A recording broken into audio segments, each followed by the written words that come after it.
When the ulama say, don't read the book of so-and-so, for example, don't read Sayyid Qutb's Fi Dhilal al-Quran. Don't do it. Which kind of boycott? Is it an aggressive boycott to produce a change in Sayyid Qutb? Or is it to protect the people from the harm that they would get by reading that book?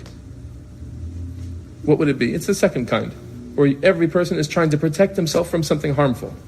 So similarly, when they warn against a person who has mistakes, or a person who has innovation, or when they warn you to stay away from a thief, or someone who's harmful, or if they warn you against any other idea, this is all from the idea of you staying away from things that harm you. You are required to protect yourself from harm in this dunya to the best of your ability.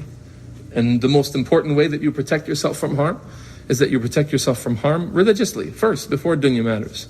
Before you worry about someone warning you about a thief who can steal your money, you should be worried about an innovator or a dangerous person with ideas contrary to Islam that's going to corrupt your heart and spread doubts to you and make you confused about your religion.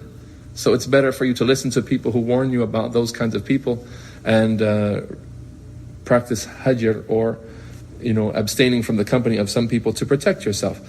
The people who want to confuse the people who like to confuse everyone, and sometimes they support people of innovation, they say, look at the Salafis specifically, always making hajr.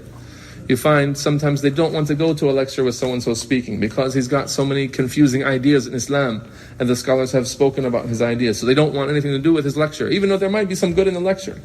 They're going to abstain, they're going to stay away from it. Look at these Salafis always boycotting people. That's not a boycott, an aggressive hajr. That's just a person protecting his deen, a person caring for and valuing the guidance that he has from Allah. So he doesn't subject it to every statement and every whim that a person would speak with. So a person has to take care of the guidance that Allah gave him and not subject it to every discussion by every person of desires. So now, most of the hajr that people do that is required of them in Islam is that second type of defensive hajr, that they stay away from evil to protect their own hearts.